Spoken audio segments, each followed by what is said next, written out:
श्रीमाता श्रीमहाराज्ञी श्रीमत्सिंहासनेश्वरी चिदग्निकुण्डसम्भूता देवकार्यसमुद्यता उद्यद्भानुसहस्राभा चतुर्बाहुसमन्विता रागस्वरूपपाषाढ्या क्रोधाकाराङ्कुशोज्ज्वला मनोरूपेक्षुकोदण्डा पञ्चतन्मात्रसायका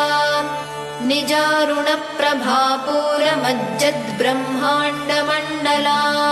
चम्पकाशोकपुन्नागसौगन्धिकलसत्कचा कुरुविन्दमणिश्रेणी कनत्कोटीरमण्डिता अष्टमी चन्द्रविभ्राजदलिकस्थलशोभिता मुखचन्द्रकलङ्का